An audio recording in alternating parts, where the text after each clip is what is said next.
Perfecto. Bueno, les decía yo que vamos a ver justamente la teoría peyetana. De cualquier manera, bueno, si se dan cuenta, esta semana no les subí como el contenido al inicio de la semana, justamente porque quiero que se quede como bien comprendido esta parte para que ustedes puedan pasar. A diferencia de las clases pasadas, de las semanas pasadas, es que esta va a ser sobre la teoría peyetana. Les voy a subir en la clase, se puede decir que del día de ayer, les voy a subir como un resumen de la teoría, porque sí es bastante complicada. Bueno, más bien fue como bastante información, entonces igual en el blog. Y para el día viernes, chicos, que nos vemos, pero que también tenemos que tener una clase, les acabo de subir a la plataforma una lección donde viene, ¿cómo se llama? Un PDF. Ese PDF es de un autor que pues habla específicamente de la psicología del deporte. Bueno, no como específicamente de la psicología del deporte, pero sí sobre cosas que debemos de considerar para el trabajo hacia con ellos. Entonces también es como algo largo y por lo tanto requiero que lo lean, saquen un resumen para que en la siguiente semana podamos concluir con este tema, pero ustedes ya tengan como una información previa. Les decía que es algo pesadito, ¿vale? Entonces, bueno, vamos a comenzar con la teoría peyetana y en esta teoría pues justamente es desarrollada por Piaget. Él era biólogo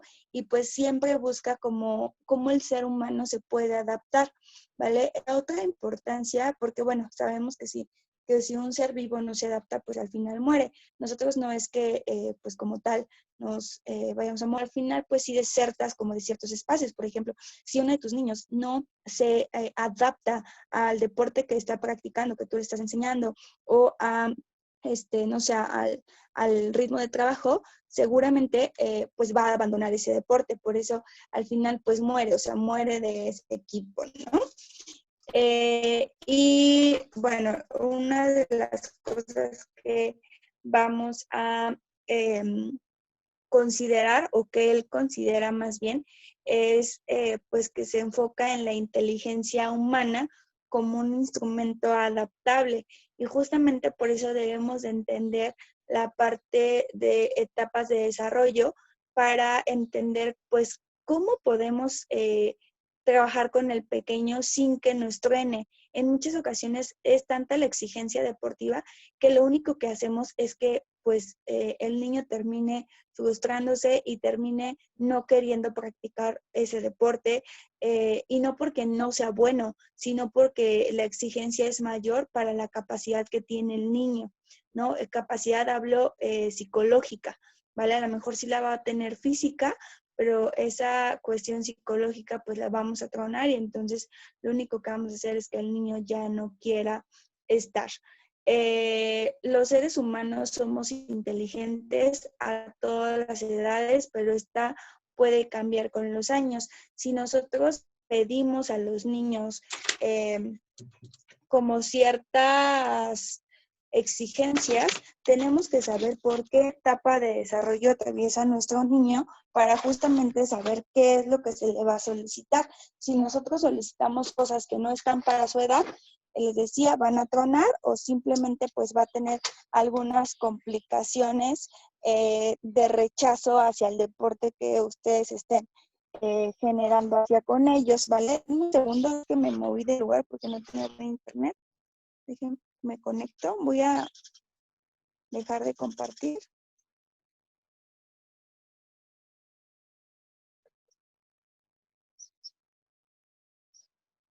Listo.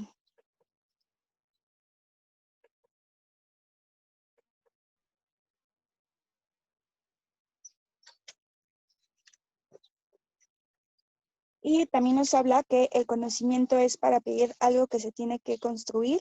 El conocimiento no se recibe de forma pasiva, se constituye de forma activa. Este es un punto muy importante para ustedes, chicos, porque al final un deporte es práctico, es hacer, es moverse, y entonces esto es lo que va a ayudar al niño a poder estar, más bien adquirir aprendizaje.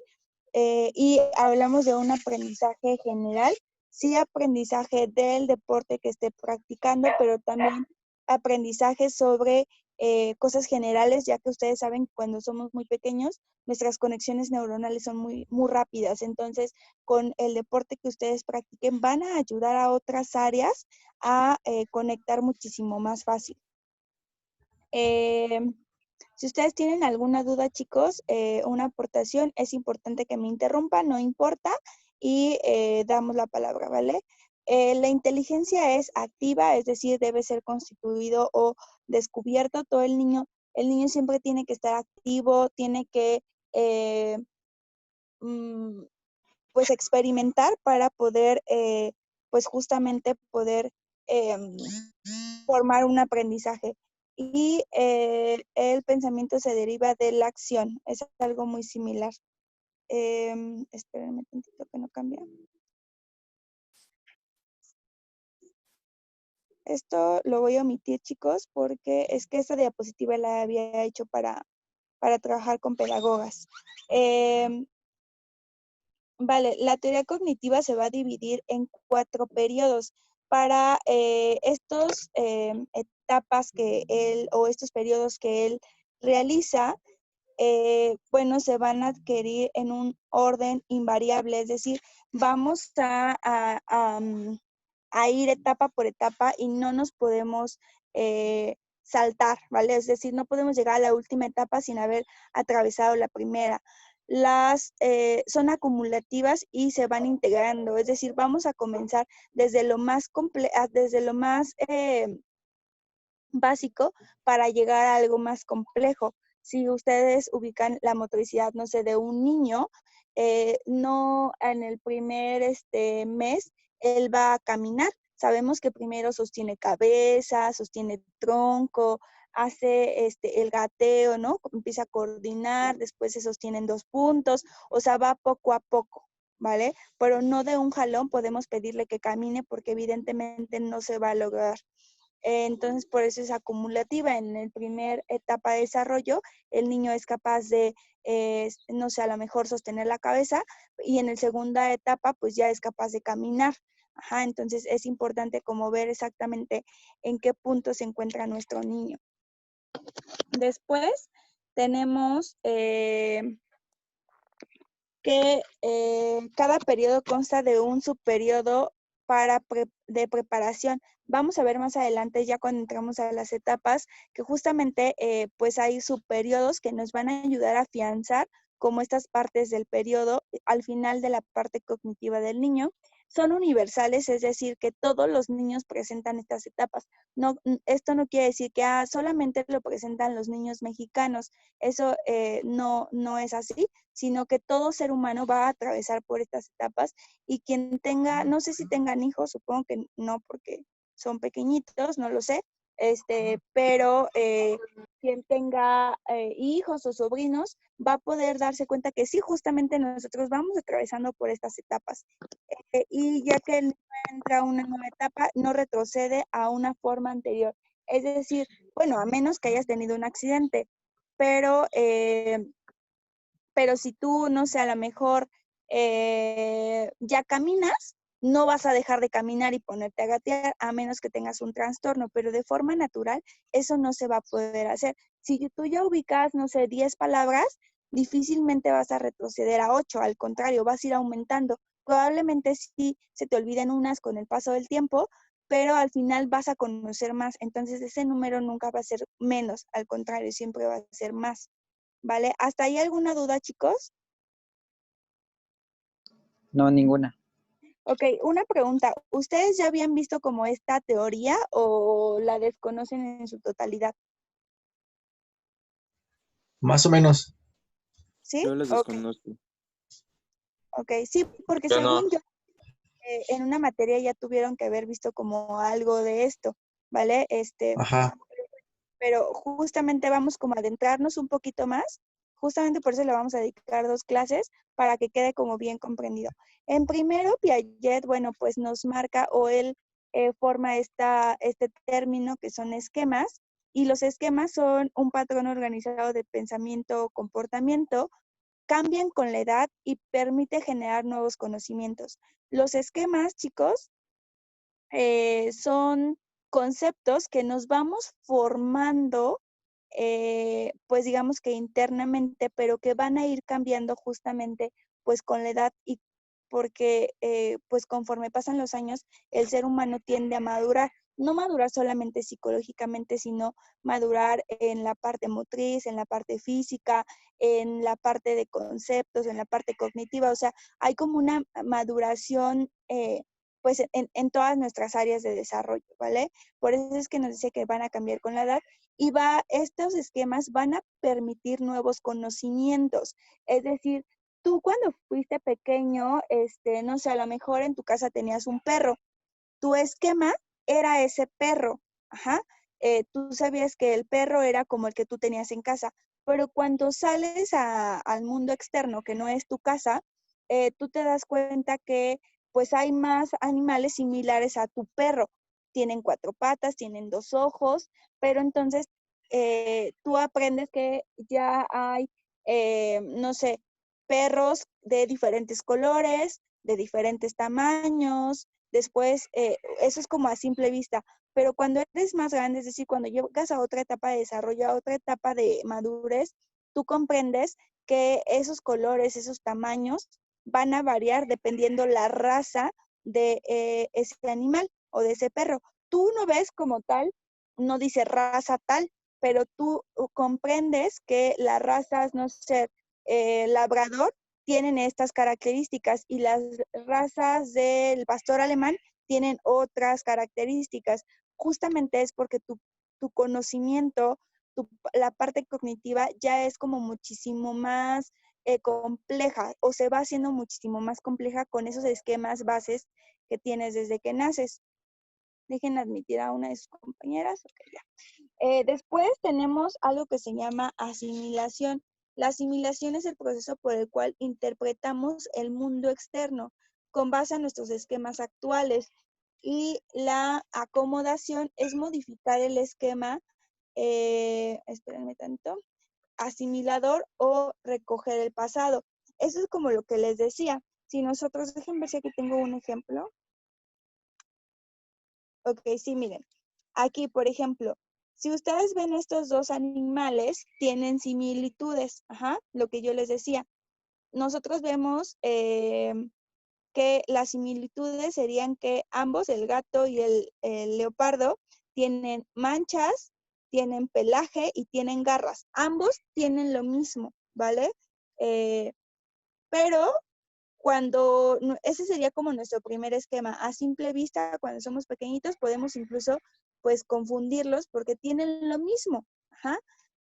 Pero cuando nuestro esquema llega, o más bien, esa es la asimilación, pero cuando nuestro esquema llega a la parte de acomodación, pues se modifican de esquemas similares o recogen el pasado. Entonces, nos vamos a poder dar cuenta que el tamaño es completamente diferente. Evidentemente, el del gato, pues nos está hablando que es muchísimo más chiquito, ¿no? Que sus orejas, unas son más puntiagudas que otra y que unas son más altas que otras. Que la fuerza, aunque no la podamos ver, comprendemos internamente que evidentemente el animal que tiene más fuerza, incluso para la mordida de desgarre, pues es el leopardo. Y que su hábitat, pues es diferente. Yo sé que hoy hay muchas personas que les gusta tener animales de este tipo, pero que por lo general o de manera común el gato pues vive en casa, ¿no? O sea, con un ser humano y el leopardo no, ellos viven en la selva. Entonces, si se dan cuenta, cuando somos niños podemos confundirnos, pero conforme van pasando las etapas de desarrollo, podemos comprender estas cosas que a lo mejor a simple vista no se ven, pero que nosotros empezamos a ubicar por todo lo que hemos vivido. Ajá. ¿Sí me entienden ahí? Sí, Sí, Ok. maestra. Con el deporte ustedes a lo mejor si vemos, sí, ubicas una pelota, pero conforme va pasando el tiempo, tú ubicas que hay diferente tipo, ¿no? O sea, hay bolas o pelotas pequeñitas como las de ping pong, pero también que hay unas más grandes o en los balones van a cambiar de acuerdo incluso a la textura que puedan tener y a la función. Hay balones que botan perfectamente como el de básquetbol, pero el de fútbol tal vez no bote tanto o de igual manera. Ajá, entonces vas a empezar a comprender los esquemas que son completamente diferentes justamente porque los niños comienzan a madurar y a adquirir nuevos esquemas. El nuevo esquema entonces sería que él ya identifica que un gato y un leopardo son distintos y entonces ese se vuelve un esquema y cuando comprenden que hay diferentes felinos, entonces ya encontramos al gato, al leopardo, no sé, al león, entonces ya podemos comprender que es un esquema muchísimo más complejo. ¿Sí me entienden? Sí. Ok. Y vamos ahora sí con las etapas de desarrollo. Y aquí les decía que hay 4 etapas de desarrollo. La primera es la etapa sensoriomotor, que es desde el nacimiento, o sea, desde el día 1 hasta los 2 años. Y aquí nos marcan algunos esquemas reflejos, como lo que es que el niño utiliza conductas reflejas. Es decir, si tú a un recién nacido le pones tu dedo de la mano en su palma, automáticamente va a cerrar. No es que te quiera agarrar, o sea, cognitivamente él no está diciendo, ay, sí, lo voy a agarrar porque lo quiero mucho. No, es un reflejo que pues lo único que va a hacer es que el cuerpo reacciona. Lo mismo pasa, por ejemplo, si tú le pones tu dedito en sus dedos de los pies, igual en automático él lo va a cerrar, pero al final del día es algo reflejo, ¿vale? El egocentrismo quiere decir que él no va a comprender o no tiene esa capacidad para comprender que hay más objetos. Es decir, solamente piensa que él existe y que no hay nada más. Que las personas tienen que estar pues atentos a sus necesidades porque no hay como otra cosa más allá. Después son las reacciones circulares primarias. Estas son los subperiodos que les marcaba al principio y o estas van de el primer mes a los 4 meses. Y es que el niño realiza conductas repetitivas que le parezcan placenteras. Es decir, si el niño tiene una cuna y vio que alzó la mano y le pegó a un muñequito y sonó, probablemente eso le puede parecer placentero, entonces lo va a tratar de repetir.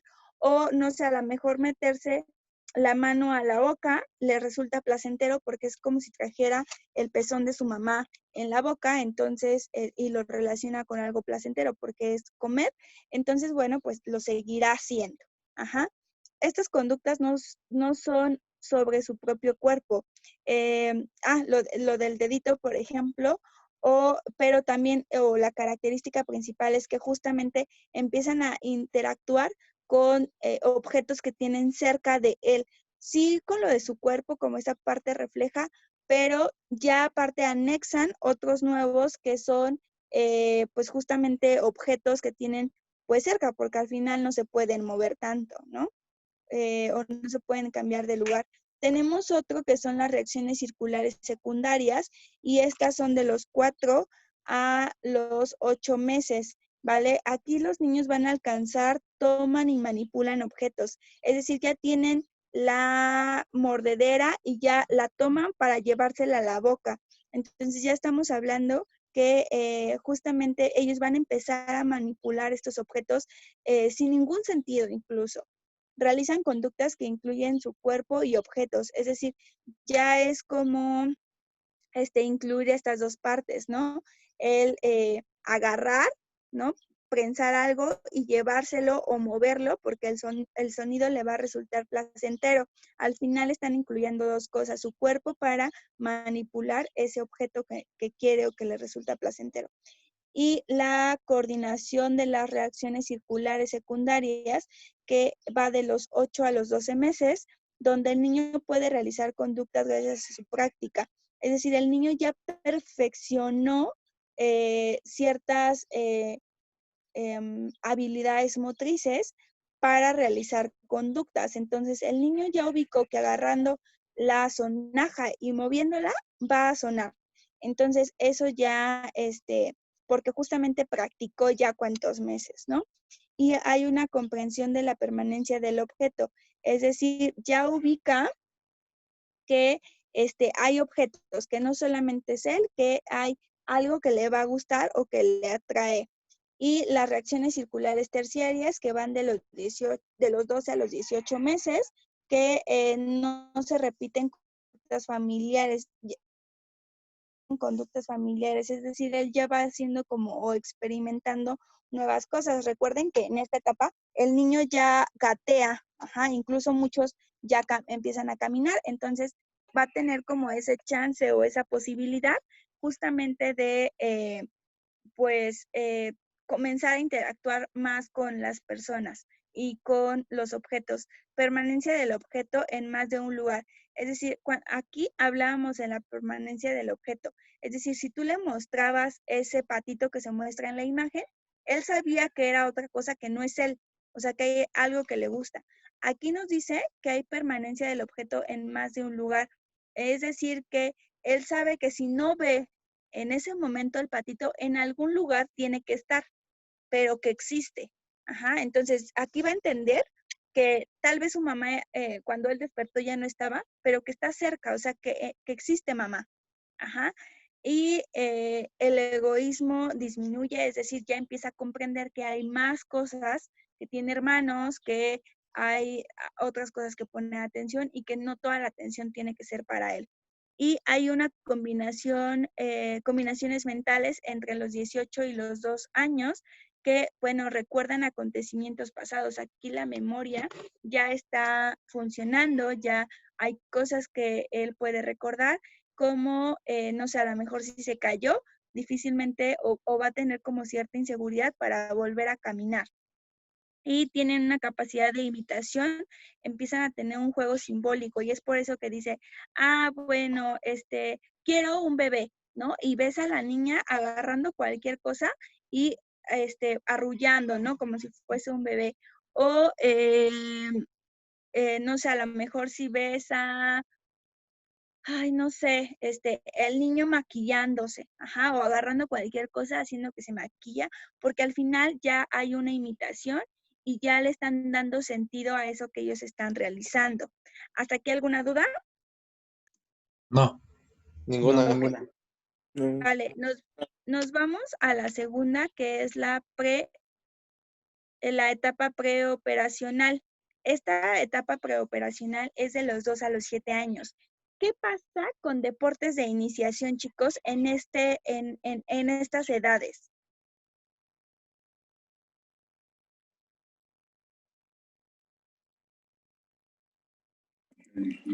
Pues que, bueno, yo sabía, maestra, algo así de que entre más temprano se empiece, pues más probabilidades tiene el chico de llegar más lejos, ¿no?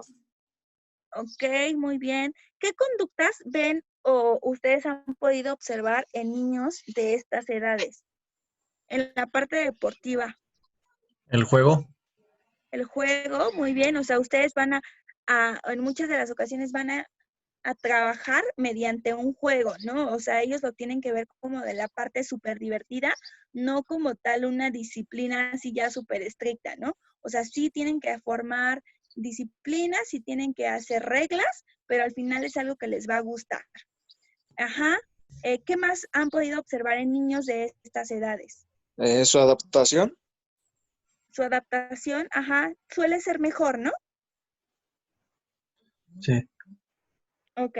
Su compañero Saúl, o Samuel, Saúl Mejía Álvarez, él decía que entre más pequeños, mejor.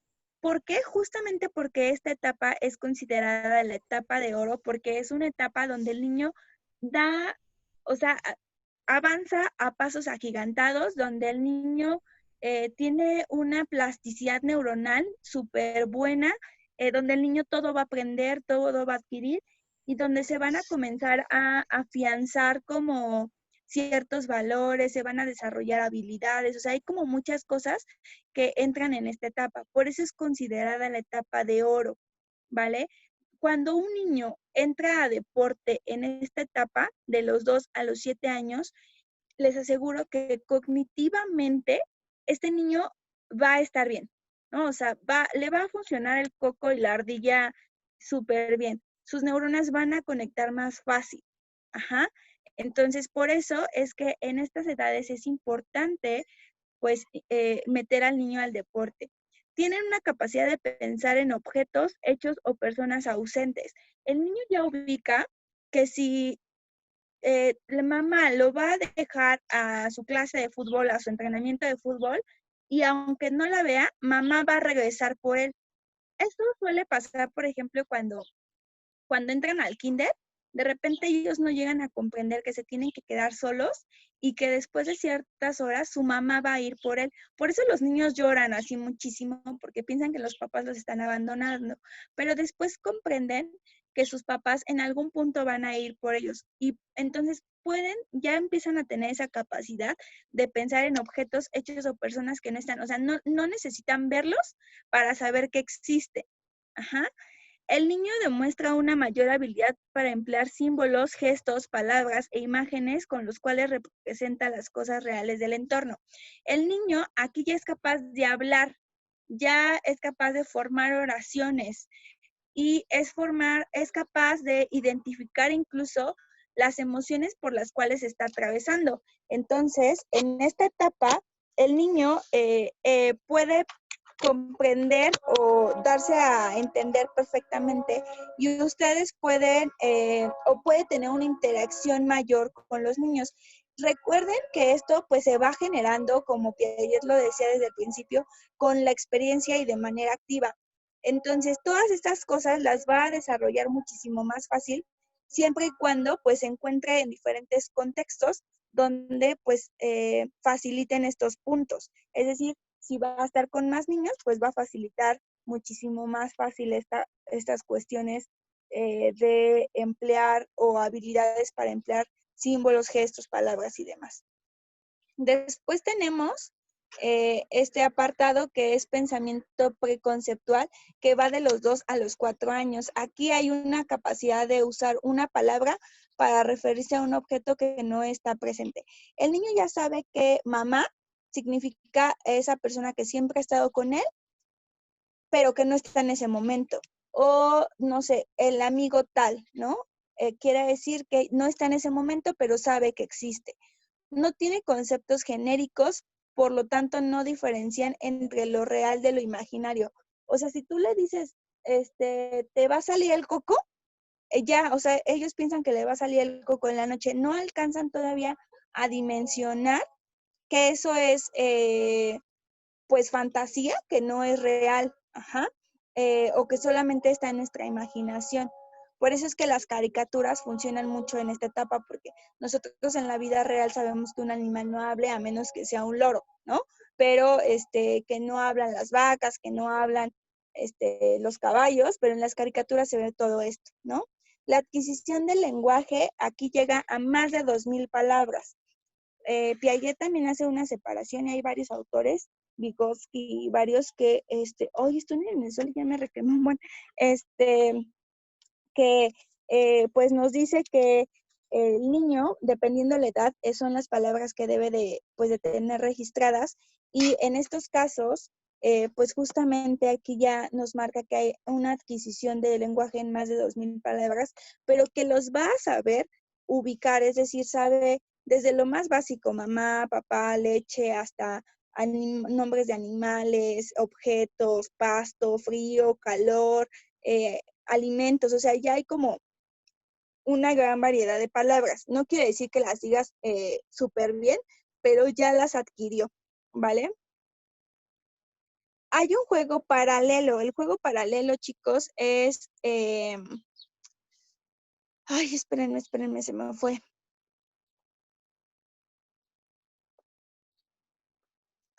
Ajá, el juego paralelo es cuando están, no sé, a lo mejor con diferentes niños, pues esto se da mucho en guarderías, cada quien está, o sea, no conviven entre sí, pero cada quien está jugando por su lado. Ajá, no es como que le encuentren un motivo para estar juntos, pero todos están jugando. El animismo es darle sentido a un objeto. Por ejemplo, los niños que ven que sus mamás hablan por teléfono suelen agarrar cualquier cosa, ponérsela en el oído y comenzar a hablar, ¿no? Haciendo pensar que, o ellos piensan que esa cosa que agarraron, pues es un celular. Ajá. Lo mismo pasa cuando las niñas juegan con los nenucos y entonces les dan de comer, dicen, ay, es que ya tiene frío, o sea, le dan como vida a los muñecos, que nosotros sabemos que eso no existe, pero que ellos al final le dan como esa vida, ¿vale? Y hay algo que es juego paralelo, que es inventar su propio guión. En este punto, pues justamente es cuando ellos juegan, sí, come, y ella me dijo, y no importa que estén solos, ellos hacen como esos dobles roles, ¿no? Inventar sus juguetes, lo que les decía, ¿no? Agarrar, no sé, una tableta y ocuparla como teléfono, y ellos hacen como diferentes cosas, ¿no? Mis sobrinos apenas agarraron una caja y la hicieron una casa y son felices con esa casa de caja que hicieron. Pero justamente ellos forman y crean estos juegos y representar papeles sociales. Ya aquí saben que pueden jugar a la comidita, pueden jugar a la mamá, al papá, o sea, ya hay como diferentes cuestiones en esta parte. Y después tenemos el pensamiento intuitivo que va de los 4 a los 7 años. Aquí, chicos, es cuando la mayoría de los niños ya empieza como un deporte como tal. Anterior, o sea, de los 2 a los 4 a veces el papá dice, bueno, sí que entre, pero para que aprenda a nadar, ¿no? Pero no, o que entre estimulación temprana, pero no con un fin deportivo, meramente deportivo. Y cuando ya entran de los 4 a los 7 años, ya el papá lo lleva con el fin de que su niño practique como tal algún deporte, ¿no? O sea, yo, por ejemplo, cuando llevé a mi sobrina, ella les decía que iba para ballet, ella siempre había querido ballet, y yo le dije, bueno, te voy a llevar para que veas, pues, realmente cómo es una clase de ballet, y ya me dice si quieres. Yo respeto mucho como siempre lo que ellos quieren, y entonces, la llevé y cuando vio gimnasia, ella así como que en automático me dijo, no, yo quiero eso, quiero eso, quiero eso. Le dije, a ver, espérame, te voy a llevar aparte a ballet para que pues justamente pues veas como todas esas opciones. Y me dijo, no, ya no quiero ballet, quiero gimnasia, ¿no? Entonces, en esta parte, chicos, ya el papá lo lleva como con el objetivo de que practique ese deporte. Lo ideal es que justamente como ellos ya tienen un pensamiento intuitivo y un pensamiento crítico, es que el niño en primera elija qué deporte va a querer. Porque en muchos de los casos el papá siempre quiso ser futbolista, no pudo debutar y entonces quiere forzosamente que el hijo sea futbolista. Pero resulta que el niño no quiere ser futbolista, él quiere dedicarse a el básquetbol. Ajá. Entonces el papá lo mete a fútbol y resulta pues que el niño no te va a dar una porque evidentemente no es algo que lo motive, ¿no? Entonces aquí ustedes deben de estar bien pilas para identificar si lo que quiere el niño justamente es el deporte al que van a practicar. De verdad que de nada le sirve tener a un pequeñito que no quiera ese deporte, ¿vale? Voy a desconectarme, chicos, y se vuelven a conectar, porfa. Sí, maestra. Sí, maestra. Vale. Miss, pero a las 12:45 tenemos clase de natación. Bueno, sí. con el profe. Igual en Hoy se Zoom. tienen. Pero este es mi módulo, chicas. O sea, en su calendario, este es mi espacio. ¿Sí me entienden? Sí. Entonces, Sí, maestra, ahorita nos conectamos de nuevo. Solamente que le nada más le avisamos al profe ya. sí, por Sí, fin. mejor. Vale. Bye. Dios.